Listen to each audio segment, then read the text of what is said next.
It's podcast number 33 at joettecalabrese.com, and here's what we have coming up. I'm really looking forward to sharing this podcast with you today. Joette and I got to geek out over why we love homeopathy. So today's podcast focuses on subjects that newcomers to homeopathy might appreciate.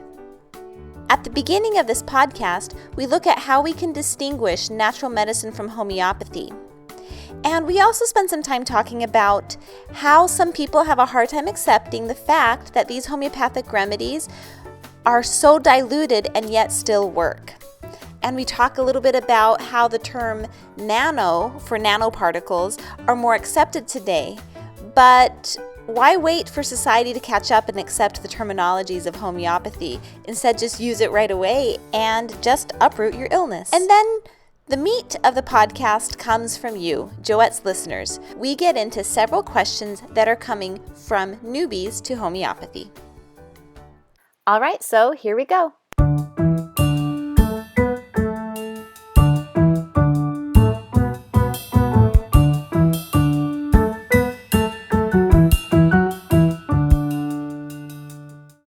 Hi, I'm happy to be here with Joette recording another podcast. Hi, Paola. Yeah, it's fun. I love doing these too. We say that every time, but they really are fun. It's just like a natural conversation. So it is fun. I really I enjoy your mind, Joette, but I also very much enjoy your friendship. So this is fun. Well, it goes both ways. We're taking a step back with this podcast, and not a step back as in a step down, but just like we're pausing and we're looking at the big picture in this podcast. And I think it's important to do because every day, Joette, you are getting new listeners, new people that are jumping kind of in the middle of things. So this podcast takes an opportunity to look at the new person who's new to homeopathy, and for those of you who aren't new, who need to revisit the old stuff. Well, not only that, Paola, but I find that it is useful, even if you're a person who's been doing this for 25 years. It's amazing how you will learn something new, even if you get one little pearl that can be useful. You know, interestingly, I found some tapes, and I mean tapes, little, cassette tapes that I had studied on homeopathy from back in the early 80s. And I found them in my closet, and I pulled them down, and I've got an old car that still actually has a tape player in it. And so I thought, gee, why don't I see what's on here? Let's see how I think differently now. And so I've been listening to these tapes for the last several days in my car and loving it. Because even if there's one little bit on aconitum that I hadn't considered before, or one little aspect of bryonia, and these are medicines I had to memorize in order to get my degrees. So it's not like this is something that I don't know anything about. But there's always something more to learn from a slightly different set of words, a slightly different language. So yeah, there's always something more to learn. Absolutely. You said aconite, and one of my favorite things to tell people about aconite that they don't always know about, and this is something that I stumbled across. Aconite is the arnica of the eye. Yes, ma'am. And that's really cool information. And if you don't go back to the basics sometimes, you're going to be stuck with what you know, and then you don't know what you don't know. Right. So, exactly. Very good. Okay, so with our newbies in mind, especially, this is the structure of this podcast. So I have several questions that a lot of people who are interacting with newbies to homeopathy, these are the kinds of questions they're getting. The first one is, how is homeopathy different from herbs, specifically herbs, and then also natural medicine? Well, homeopathy is based on a lot of the botanicals, the botanical world. So there is a lot of crossover in certain ways. But herbs or botanicals in and of themselves means that you're using herbs in their gross form. And in homeopathy, we're getting that herb or mineral or animal venom or something from the periodic table, etc., and it's being diluted. Now, we're not going to go into how it's diluted and all of that, because that is the essence of what homeopathy is about. But it takes it to a different level. You know how when a child is teething, and if you know anything about botanicals, the first herb you might think of would be chamomile or chamomilla. Okay. And so you get it and you make it into a tincture, or you make it into a tea, and especially a tea because it's a small child. You don't want to give a child alcohol, or not too much of it anyway. And you make the tea and you give it to the child, and it might calm the child down a bit. In fact, it often does. It not only calms the child down, but also keeps the pain down a bit, and that's why it's calming it down. So the pain is not so grand. You get that chamomile, and you get that flower, and you put it in alcohol, and you let it sit for a fortnight, 2 weeks, and now you've made it into a tincture. This is how I'm describing the homeopathic process. And now it's sitting for 2 weeks, and then from there it's decanted, and then a drop of that made tincture that has the essence of the plant and the medicinal properties of the plant now diluted into and absorbed into the alcohol. A drop of that is taken and put into 99 drops of alcohol. Now we're starting the process of making a homeopathic medicine. And I'm not going to go through all of that again because, as I said, we can refer to our podcast that describes that. But yes, that would diluted. That would be podcast number 7, where Joette really kind of breaks down the homeopathic process of taking something like an herb, chamomile herb tincture, turning into a diluted homeopathic remedy. Right. So we're going to dilute it, let's say 200 times, because I love chamomile 200 for teething fractious children. Mm-hmm. So it's diluted 200 times, if it's 200C, to the 100th power. And that gives us then the medicine chamomilla. It's always in Latin. We don't use common names. We use Latin words. Chamomilla, 200C, diluted 200 times, C to the 100th power. And now we give this to the child who is teething, and something even grander happens. What happens is it's not just dealing with that child that night and allowing that child to calm down from the teething pain and the irritability, but also it softens the whole aspect of teething. It makes it so that the teething is no longer the condition. If you give chamomilla 200C to a teething child who's fractious and irritable and not able to sleep and very touchy and every little thing bothers them and every little thing hurts and nothing makes them happy, and you give them chamomilla 200C twice a day for several days, not only will you have a child who now will be able to sleep.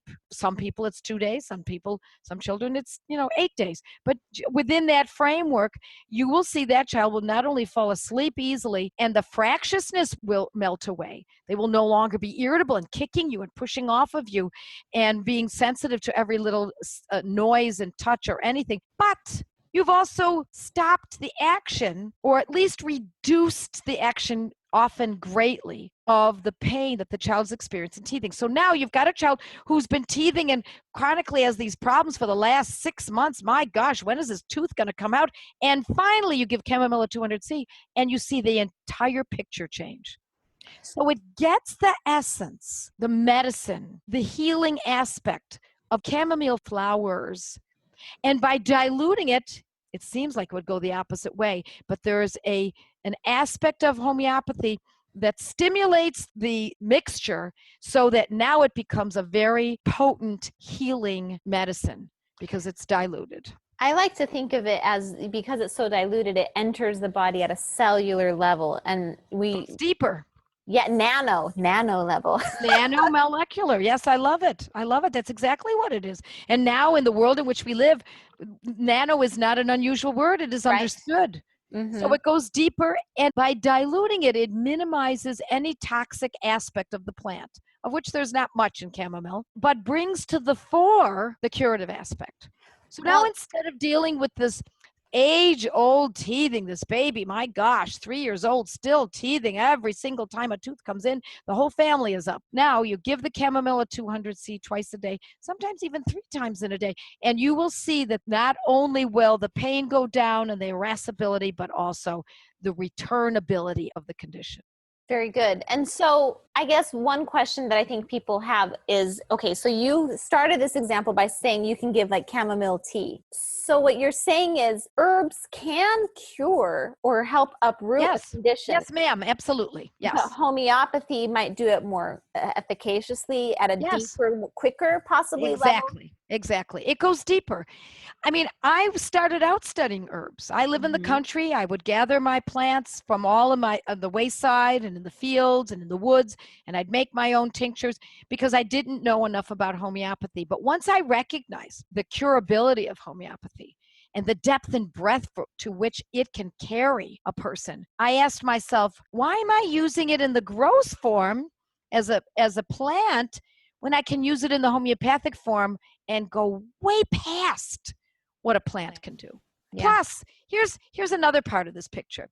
Now it opens up our world because an herbalist can only use plants that are safe.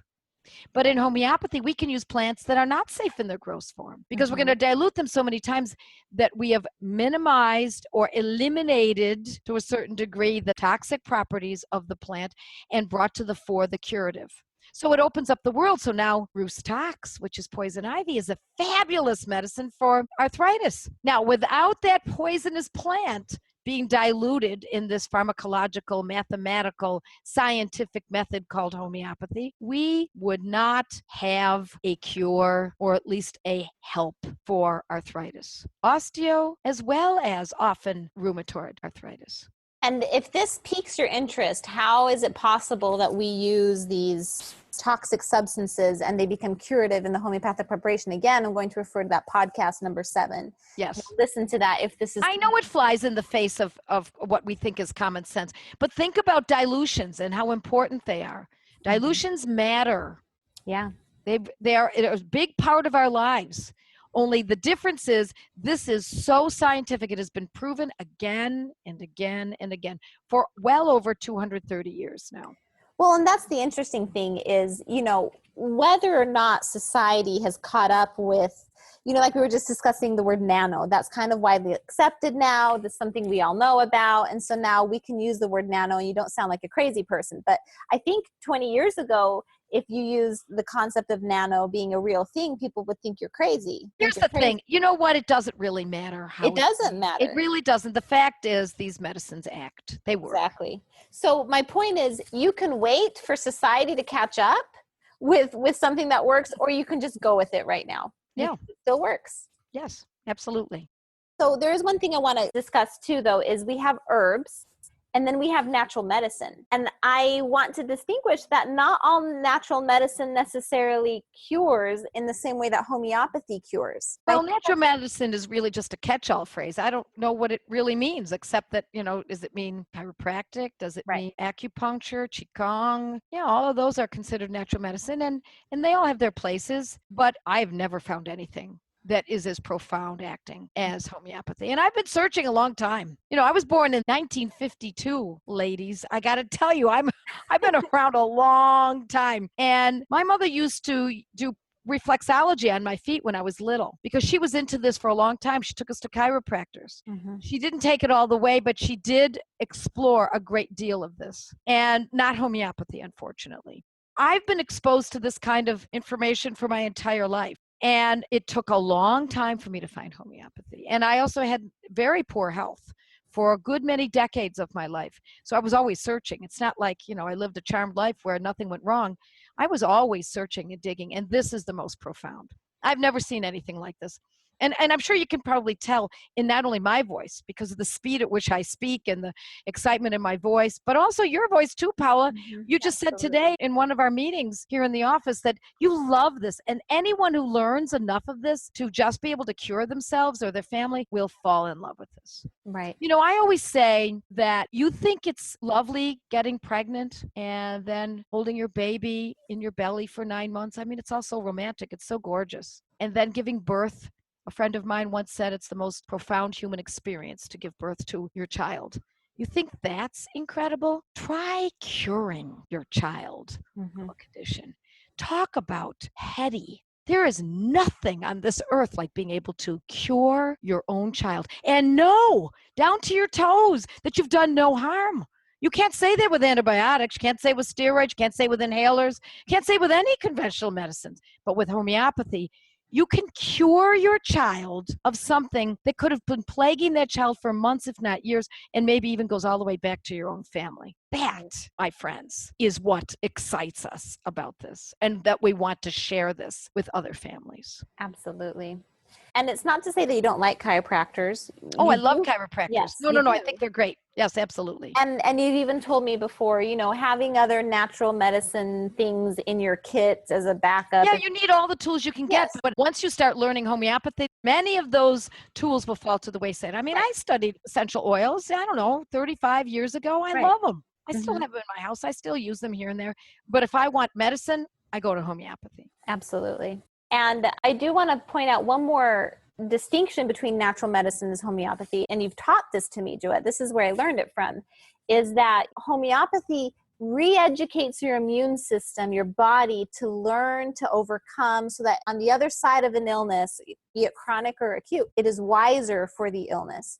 Whereas opposed with, natural medicine can be colloidal silver. It can be, it's kind of grouped into that. It could be like high doses of oregano oil that you take because you have strep throat or whatever. On the other side of those types of situations, your body does not learn anything. It's No, you've you've killed. used something that doesn't cause harm, most likely, which is a great thing. Right. But you want to up the ante. You want to go even deeper. You want it not to come back again. You want that teething episode to not be something that your child and family has to experience every couple of months just because the child's growing. Popping another tooth.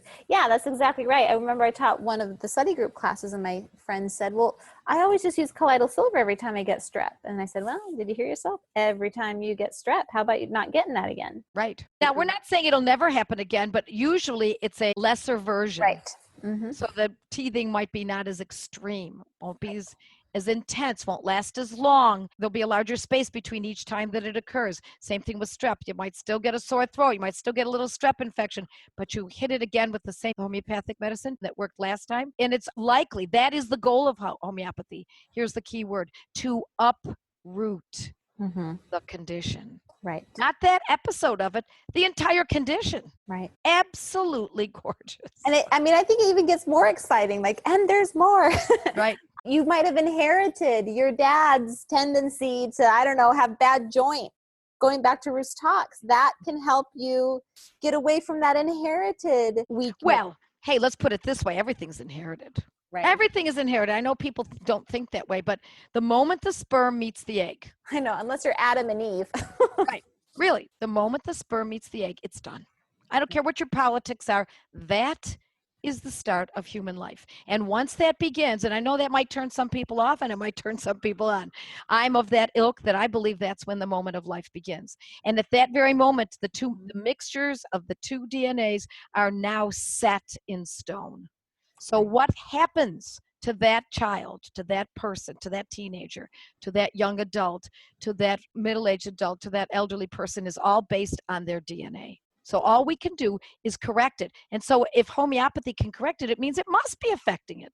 You've got homeopathy. It takes, toxic substances and turns them curative. It has a specific process that separates itself from just generalized natural medicine.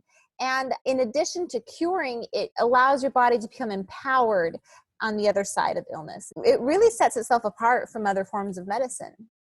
Usually the next question is, okay, how do I dose? Meaning, how often do I take it? And how many pellets do I take? Well, the number of pellets is determined by looking on the back of the bottle, so that's super easy. And how often to take it? Well, it's too broad a question. Are you talking about for rheumatoid arthritis, or are you talking about a child's ear infection or for teething? You take it until it works. And I go into this, I'm being very broad and explaining it like that, but that's why you need to learn a little bit more about homeopathy. So these kinds of questions are answered in, for example, when our study groups meet, we talk about that, how frequently a homeopathic medicine should be repeated. And basically you take it until it's done. Now, how do you know that you've chosen the right one? Well, you see improvement. If you don't see improvement after X number of uses of it, then you have to go on. But all that is very specific, and you're right that it takes more learning, and that's why you've done the study group curriculum, Gateway to Homeopathy, because how frequently you take it changes between an acute and a chronic. Acute, you can take it a little bit more frequently. Chronic, you have to space it out more. And then to measure improvement, again, it's different between an acute and a chronic, and that takes just a little bit of learning. So I guess that, again, separates itself from natural medicine.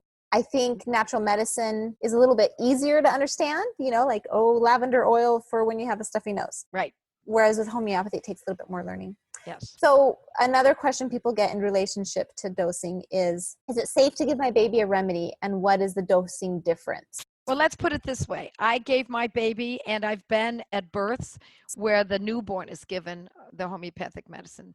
So as long as you have a pretty good idea of what you're doing, then yes, it's safe.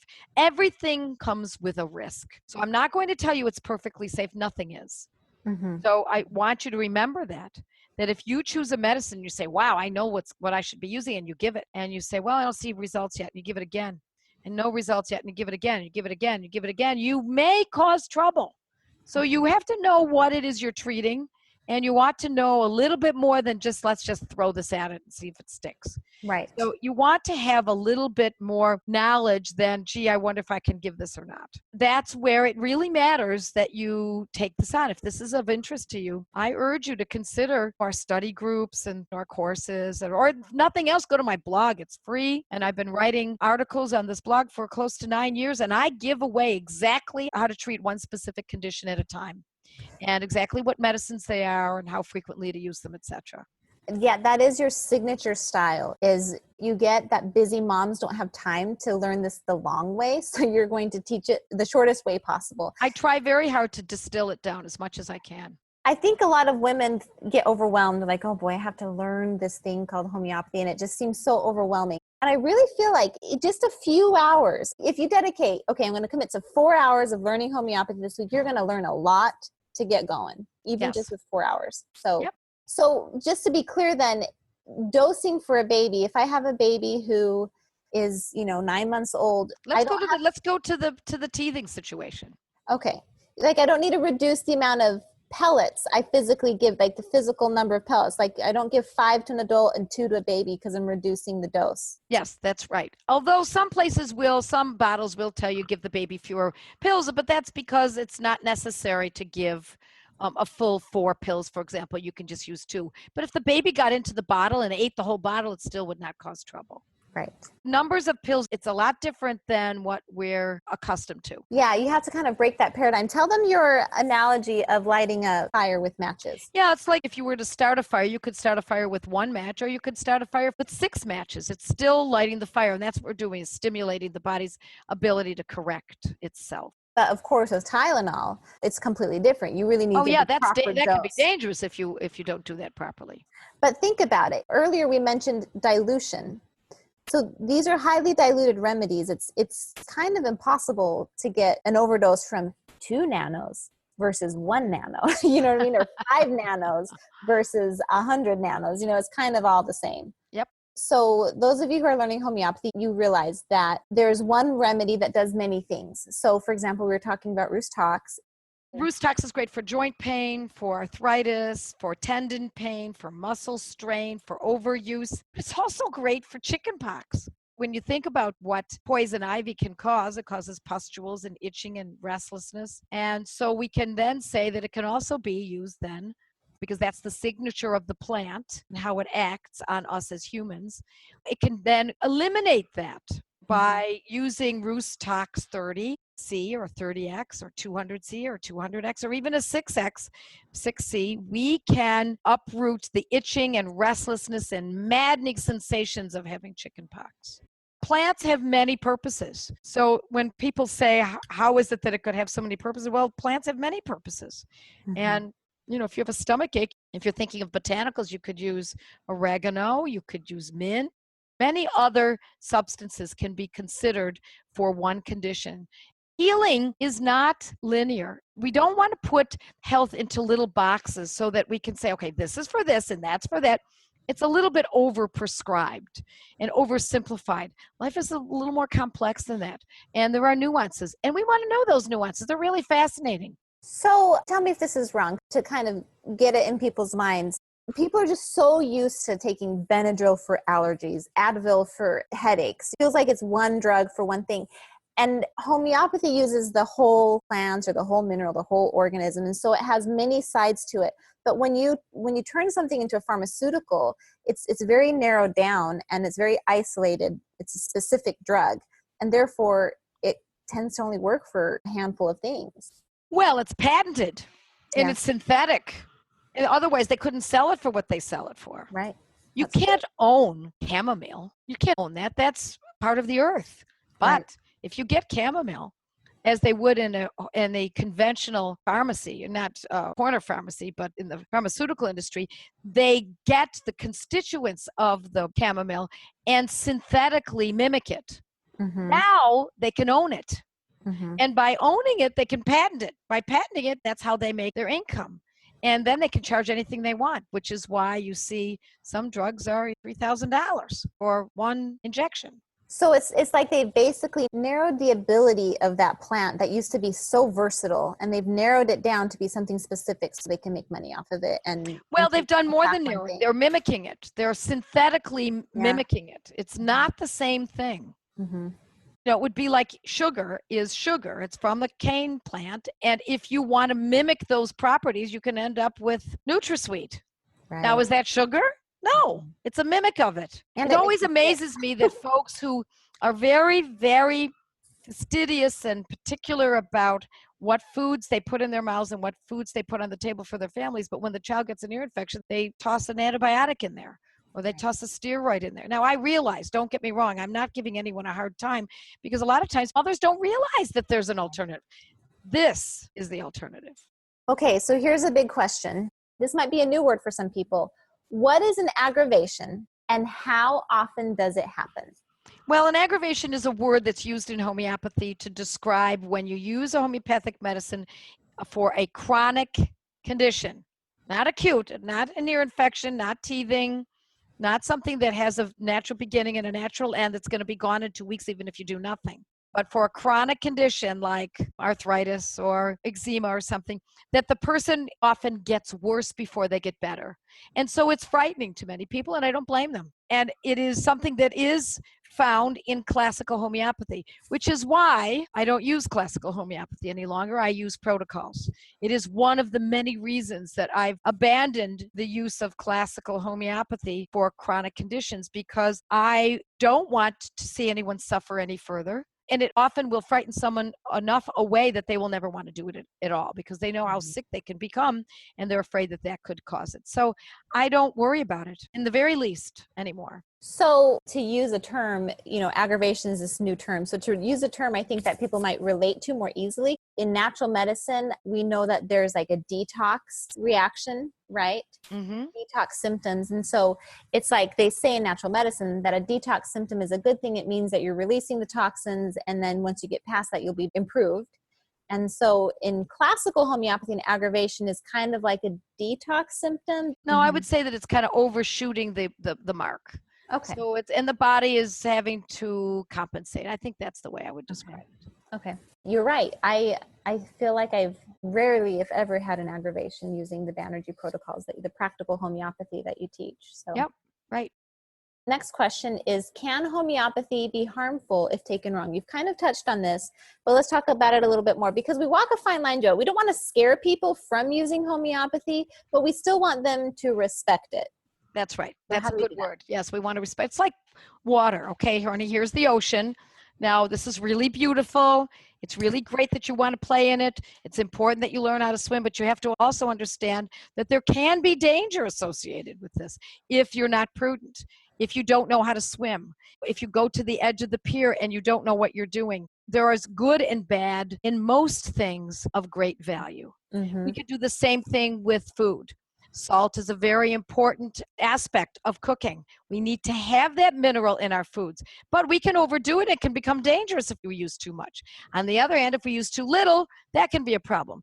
So there is always the chance of causing trouble if you don't follow the rules. And that's why I try to make the rules very, very precise, as best as I can. Which goes back to what I keep saying is your signature style, to try and give us the facts so that we can take this and use it in the safest way possible. Well, that's true. And you see in classical homeopathy, for those who know what classical homeopathy is, it's very vague. You could take one person as a patient and have 5 classical homeopaths interview that person in separate rooms within an hour of each other. And I can practically guarantee that you'll come up with 5 different medicines for that person, because it's also based on the perception of the homeopath. Now, it doesn't mean that they're all wrong, or that any of them are wrong, or any of them are, it doesn't mean any of that, because there are many ways to skin a cat. However, having said that, what I love about the Banerji Protocols, which are the protocols that I use now, and some of them I call just plain old practical homeopathy, is that there are specific medicines we use for specific conditions. And so they are, and here's the key word, reproducible results. Which is very different from classical homeopathy. Yes, it is quite different. In the sense that the same remedy will treat the same condition in everyone. Homeopathy can treat the same condition, but in classical, you'd use very different remedies to get to the same result. Yes. You know? So like my headache remedy would be different from your headache remedy because we're different people, and classical homeopathy likes different remedies. Yes. So Joette, in light of respecting homeopathy and knowing that you have to respect it and knowing that it is powerful medicine, like the ocean, right? We love it, but we have to respect it. What does proving a remedy mean? And how do we know if we are proving? Let's stay within the realm of acute illness, such as a child's fever, or otitis media, strep throat, or something like that, okay? Okay. Because if we're talking about chronic, that's too complex to explain. But let's go at least the setting. And you do explain chronic stuff in your courses. Oh, I do. And I teach it on my blog as well, but we could spend a good 45 minutes just on that. So it's best that we try to keep it simple. Okay. Let's say a child has got an ear infection and you decide the remedy should be given is pulsatilla. So you give pulsatilla and there's no change. And that's acceptable. And then give it again, maybe 3 hours later, still no change. Do it again 3 hours later, still no change. Now you're going up to the 4th dose.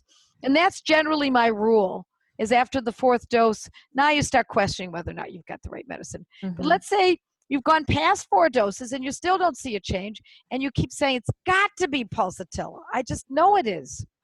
And you give 20 of these, or even 10 of these doses. What you could end up getting is a child who starts acting as though they really need pulsatilla. So what that means is that the picture of pulsatilla, the need for it, is a child who's very needy and weepy, and they have eyes that get goopy, and they get conjunctivitis, and they get stomach aches, and they're crying constantly, they're very irritable, and you might cause that to become the problem when all you really had was otitis media before that. So it makes things much worse, but it's not permanent. You stop using medicine and it goes away, and then you find the correct medicine that should have been used in the first place, and you move on. So I know people are very, very worried about provings, but I don't worry about them as much as long as you follow the rules, and that's what I teach. I'm very specific about rules on my blog that we put out every week, and I'm very specific about rules in my classes and my online classes and our study groups, etc. I'm pretty careful about that. Right. And that's why I always cringe if I talk to someone who's taken your class and they're breaking the rules. And you shouldn't do that. Homeopathy is complex, and your rules are there for a reason. So you should really stick to them. So I have a little pink eye story. It's funny that you mention it, where I had a great experience where I learned about approving. My friend's daughter had pink eye, and we actually went to your blog, and one of the remedies that you suggested was Hepar sulf, and that's the abbreviation. I think what's the full name? Hepar sulfurical calcarea. Right. So we say Hepar sulf. Right. For obvious reasons. Right. So she started dosing it, and I think she got through maybe just 4 or 5 doses throughout the first day. And then she noticed that all of a sudden that pink eye was not only just how it was before, but there was a new symptom. It was weeping. The eye was kind of draining some fluid. And also her daughter mentioned that the light hurt and that she wanted her mom to turn off the lights in the living room. Which was something that hadn't been happening previously. Yep. 2 brand new symptoms on top of the pink eye. And so then I went to my Materia Medica, which is something you do learn about in your courses. And actually you are coming out with the Materia Medica pretty soon here. That's right. Version. I can't wait to get that out. Yeah. I know. It'll be really great. I cannot wait to get it too, because you've put together a bunch of other Materia Medicas you've put together in courses, and it's one little enchilada. Anyways, I went to my Materia Medica, soon to be yours. And I looked up Hepar sulf, and they break it down by body parts. And so I looked under Hepar sulf for the eye, and I saw that with Hepar sulf, there could be a lot of drainage, and sensitivity to light was something. And so because we were taking Hepar sulf, And because the pink eye developed new symptoms that related to Heparsulf, boom, I knew we were proving the remedy. And That's so right. that's one of the ways you can deduce. So then we stopped the remedy. And what do you do now, Joette?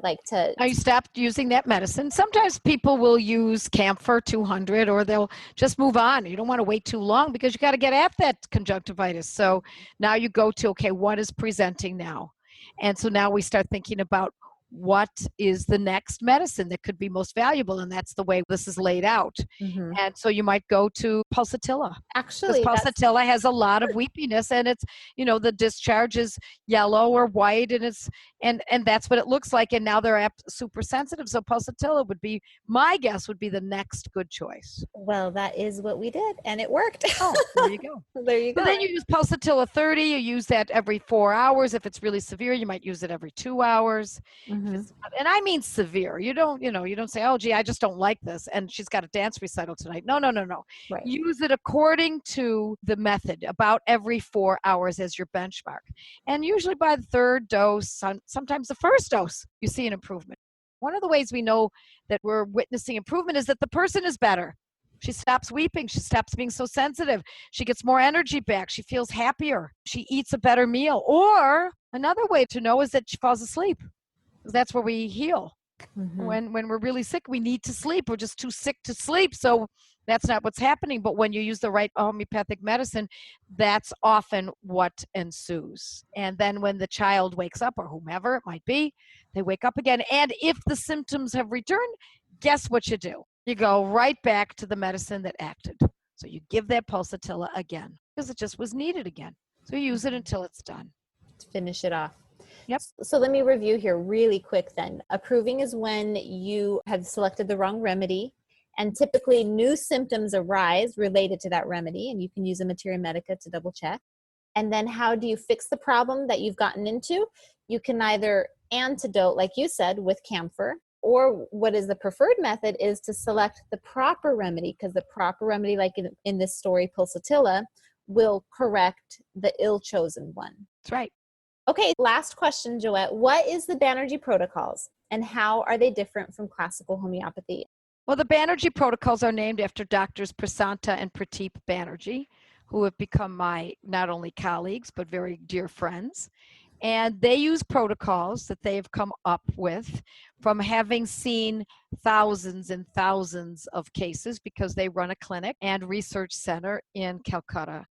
But what's fascinating about them is they don't just see many patients per day. But this was Prasanta Banerjee's, who was in his 80s, clinic. And before that, his grandfather was using these methods. And before that was his great-great-uncle. And so what we see is 150 years worth of homeopathic physicians, and they are MDs, by the way, who use only homeopathy and see an average of 100 patients per day per doctor. And so after a while, it becomes pretty darned clear that in 80% or 70% or whatever the number turns out to be, usually it's about 80 to 85% of all cases with this specific condition, whatever condition it is we're discussing, will be aided greatly by this particular medicine, whatever medicine has been found to be used for many thousands of people prior. So classical homeopathy is a little different, as we touched upon earlier. Classical means you're going to choose based on the person, not on the condition, whereas the Banerji Protocols and practical homeopathy that I teach is based on the name of the condition. And then, of course, we look at the symptoms. That's also quite important. Mm-hmm. But we don't go as deep into the personality per se. We go more into what is presenting. Oh, the eye is red, there's a discharge, it's sensitive to light, the person is weepy, and it's been going on for 2 or 3 days, and she's got a stomachache. There's the case. Mm-hmm. There's the conjunctivitis case. So if we don't use the first medicine that is most often considered the first level, then we can go to the second level. Or if we use the first one, it doesn't act like what happened with your friend and her daughter. That is pretty much the first level for conjunctivitis. Had there been any creamy or weepy substance exuding from the eye at the onset that perhaps wasn't truly noticeable by the mother or by you, or it was there but you didn't give it an awful lot of credence, had you seen that, you might have skipped right over Heparsulf and gone right to pulsatilla. So Okay. what it is it really exemplifies getting a very complex medicine and distilling it down to those medicines for those conditions that will work for in most of the cases on Earth. So basically, the Banerji protocols take a diagnosis, conjunctivitis, for example, Mhm. and it does take note of some of the nuances that might be applicable to that diagnosis, perhaps. Yes. Like you were saying, if we hadn't given any credence to the weepiness, or if there hadn't been any at all, it would have helped us maybe kind of narrow down between Heparsulf and pulsatilla right away. Right. And then you apply the protocol. That's right. Mhm. Super easy. And let me put it this way, relatively easy. And what I mean is that, I'm coming from a classical background. I studied classical homeopathy 31 years ago. Mhm. And I was classically trained and taught the first classical homeopathy course in New York State that was ever credit bearing Right. at a college. So I was a dyed-in-the-wool classical homeopath. And I used it in my practice for many years. But I was frustrated by it because it was not, number one, reproducible. It took too long to take the case. And number three, and this is the key for me, I couldn't teach it to families. Right. I can't teach classical homeopathy to families unless they're willing to spend many, many, many, many years learning theory 1, theory 2, the history. That's a big chunk to bite off. And do you mean that mostly for chronic conditions, not acute? Yes, for chronic conditions. Yes. Okay. Yes. But I'm able to teach acutes pretty easily and always have been. But now I can teach chronics pretty easily. Right. How beautiful is that? Well, I think it's important to notice, Joette, you have two kind of groups of students in your client base. You have one group that has been with you since the beginning, or at least done homeopathy since the beginning. We have Kate Burchard that we interviewed. She's a mom with Moxie that we interviewed. If you look through our podcast, she's one of them. She used to do classical homeopathy before, and then she's like, oh boy. But then Joette and the Banerji Protocols came on board, and it has rocked my world. It simplified it so much. So she appreciates how much simplified the Banerji Protocols have become. But you have a group of students that have come on the scene, and they haven't done any classical homeopathy, and they've come right into the Banerji Protocols, and then they feel like it's complicated. So I just want to point out, remember, if you've come on the scene kind of late in the game, straight to the candy, it really is a lot easier now in relationship to classical homeopathy. And I think that's really important to remember and be grateful. Well, it's human health, and medicine is a very, very vast subject. Mm-hmm. And you could study it for 5 lifetimes and still not get all of it. Right. So what we've done is gotten the complex and made it into as simple as we possibly can. And so know if you feel like, well, this is really hard. Well, it could be worse. That's right. Okay, Joette, I think you wanted to share with us kind of some closing thoughts. I did. I want to mention, and I know that those followers of this kind of a group who would be listening to this kind of podcast are probably already in this court, but it doesn't hurt to remind families and moms and grandmothers what we're really doing here. And so I feel very strongly that every decision, no matter how uncomfortable socially, personally, culturally, professionally, even financially, must be based on what is genuinely best for the family. Family is the core of our society, and we must keep it together as tightly as we can. And at the bottom of the family pecking order is the child. And the child is the most innocent of all in our society. And it is up to us to protect and to make sure that what is put into that child's body is worthy of a human being, especially a human being in our own family. So with that, I bid you all the best of studying and learning homeopathy. Get as much free from me as you possibly can. I really don't mind. That's exactly what I love doing. If should you decide at any point in your life that you'd like to go a little further, then consider study groups. Should you decide to go even further than that, then we have classes online. We've got a lot going on here. And it is my passion to teach this and get this out there. I want to see homeopathy get back on the map in North America once again. Very good. That is your mission. How many families do you want to get this into? Yeah, we want to get to 100,000 households by 2020. We're getting there. We are getting there, and it's because moms like sharing good stuff with other moms. And that's what we women do best. And I don't want to discount men, but this really is more often in the woman's realm because she's the mother or the grandmother, and she's the one who's responsible for the well-being of the children, their health and their nutrition, etc. Thank you, Joette. You're an awesome mom. Thank you for mothering us through this world of homeopathy. I hope that the newbies to homeopathy and the oldies appreciated this. And I think it's especially good for those of you who do have experience with homeopathy to listen to this podcast and share it with your friends when you're trying to do that. I know that I have a lot of people coming to me. So what is homeopathy? And I just feel like, oh dear.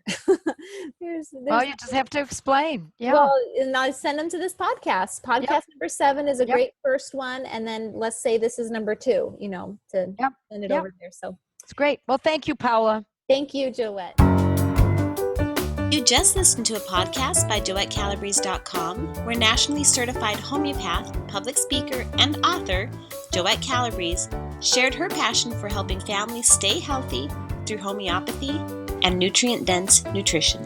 Joette's podcasts are available on iTunes, Google Play, Blueberry, Stitcher, and TuneIn Radio.